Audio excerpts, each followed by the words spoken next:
Mengikuti perkembangan berita penyebaran virus corona mungkin dapat membuat was-was. Namun, kita semua dapat membantu untuk menahan laju penyebaran corona dengan melakukan pencegahan-pencegahan seperti rajin mencuci tangan, menghindari menyentuh muka, menjaga jarak dengan orang yang batuk atau bersin, dan mempertahankan pola hidup dan lingkungan tinggal yang sehat. Bahkan sekarang, kita juga perlu mengurangi beraktivitas di keramaian kecuali sangat diperlukan.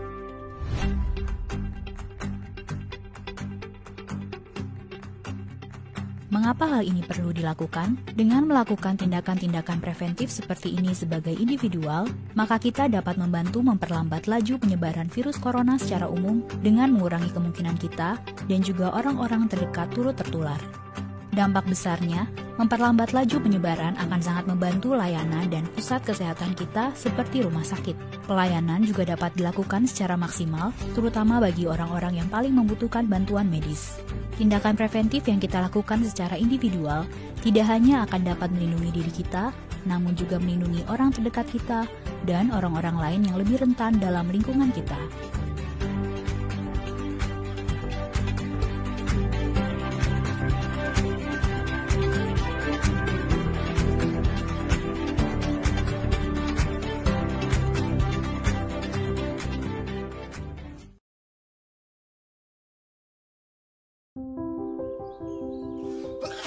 Tanpa disadari, virus dapat menyebar di sekitar kita melalui hal yang dilakukan sehari-hari. Virus tersebut dapat menular secara berantai, mulai dari satu orang ke orang yang lain, lalu ke orang lainnya lagi, hingga dapat menular ke banyak orang. Kita dapat mencegah penyebaran virus. Tutup hidung dan mulut ketika batuk atau bersin. Buang tisu bekas pakai ke tempat sampah tertutup. Cuci tangan pakai sabun sesering mungkin. Semakin banyak yang mencegah, semakin banyak yang terlindungi.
Bagaimana 14 hari mampu menghentikan laju penularan COVID-19? Yang perlu kita ketahui, anak-anak memang senang libur sekolah 14 hari. Namun sayangnya, banyak orang yang belum memahami. Mengapa 14 hari dan untuk apa? Maklum, himbauan itu tanpa disertai penjelasan yang memadai. 14 hari itu sangat penting dan harus disertai tindakan kepatuhan. 14 hari itu mampu menghentikan laju penularan COVID-19 dan mampu menyelamatkan ribuan orang. Bagaimana bisa? Begini. Ketika seseorang kontak dengan apapun yang bisa menginfeksinya dengan COVID-19, maka harus ditunggu minimal 14 hari. Jika tidak terjadi apa-apa, maka orang itu aman. Nah, libur 14 hari itu untuk memotong rantai penularan, dan ini baru akan berhasil jika semua orang tetap tinggal di rumah masing-masing selama 14 hari itu. Kenapa harus begitu? Contoh, seorang anak mulai libur tanggal 16 Maret selama 14 hari. Dia akan masuk sekolah lagi pada hari ke-15. Ternyata anak ini dan keluarganya menggunakan waktu libur itu untuk jalan-jalan, mengunjungi kumpulan orang, ke tempat saudara, ke mall, dan lain-lain. Seandainya dia jalan-jalan di hari ke-10 dan tertular COVID-19 di tempat yang ia kunjungi, mungkin pada hari ke-14 atau 15 belum ada tanda-tanda dia sakit, tetapi dia sudah membawa COVID-19 di tubuhnya dan berpotensi menularkan. Andai dia masuk sekolah pada hari ke-15 dan seterusnya, maka 14 hari libur sekolahnya itu tidak ada gunanya. Penularan terjadi juga di sekolah, efek domino akan berlangsung dan rantai penularan tidak terputus. Untuk itu semua orang harus bekerja sama. Semua warga Indonesia harus membantu dan warga harus kompak, yaitu patuh untuk tidak kemana-mana dalam 14 hari itu kecuali untuk hal yang sangat perlu. Waktu 14 hari itu berguna untuk saling pantau. Jika ada orang yang menunjukkan gejala-gejala menderita serangan COVID-19, bisa segera ditangani dan hopefully penularannya hanya stop di dia, karena dia tidak kontak dengan orang lain dalam 14 hari itu. Jadi, mari kita mengisolasi diri untuk diri sendiri dan orang lain. mungkin pula dalam skala besar untuk umat manusia.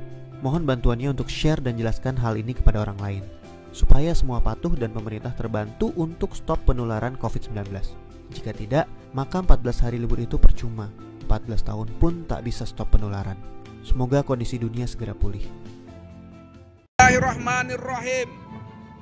Instruksi Wali Kota Bengkulu dalam rangka menjaga Kota Bengkulu terbebas dari virus corona.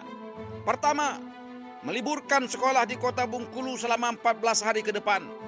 Kedua, menunda dan membatasi bepergian keluar daerah, khusus ASN pejabat dihimbau tidak dinas luar sementara waktu kecuali urusan yang sangat-sangat penting. Ketiga, menghindari berjabat tangan, cipika-cipiki diganti dengan salam hidayah. Keempat, bagi ASN tidak menggunakan absen finger diganti dengan absen manual.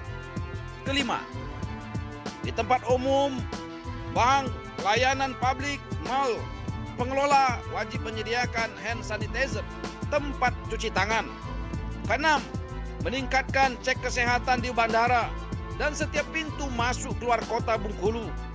Makan dengan gizi yang seimbang, rajin olahraga dan istirahat yang cukup, jaga kebersihan lingkungan rumah ibadah, tidak merokok dan minum minuman keras, minum air mineral 8 gelas per hari, makanlah makanan yang dimasak sempurna dan jangan makan dari daging dari hewan yang berpotensi menularkan. Bila demam dan sesak, napas segera ke fasilitas kesehatan, ke puskesmas, ke rumah sakit yang terdekat. Cuci tangan setiap hari pakai sabun. Gunakan masker bila batuk atau tutup mulut dengan lengan atas bagian dalam. Jangan lupa berdoa kepada Allah Subhanahu wa taala, Tuhan yang Maha Esa. Karena kita sangat yakin, seyakin-yakinnya virus ini adalah ciptaan Allah Subhanahu wa taala. Hanya Allah yang memberikan manfaat dan mudarat. Virus tidak bisa memberikan manfaat dan mudarat tanpa izin Allah Subhanahu wa taala. Dan bagi umat Islam, selalu perbarui wudu, perbanyaklah infak sedekah, berpuasa sunnah diperbanyak, berdoa dan ikhtiar agar kota Bengkulu dijauhkan dari virus corona dan segala macam bala musibah, bala bencana lainnya. Helmi Dedi, Kota Bengkulu. Wassalamualaikum warahmatullahi wabarakatuh.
Tidak salaman bukan berarti tidak berteman.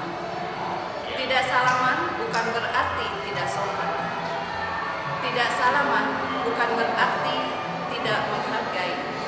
Demi menjaga kebersihan dan kesehatan bersama. Mari kita sehatkan diri kita semua. Kita jaga dari segala penyakit dengan 3 salam ala PKK Kabupaten Rejang Lebong.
Intinya, mencampur air dengan alkohol, dan alkoholnya harus lebih banyak supaya bisa menguap. Resep hand sanitizer ini cukup mumpuni kok. Alkohol itu bersifat disinfektan, sementara gel lidah buaya punya sifat antifungal, antibakteri, serta sebagai pengental.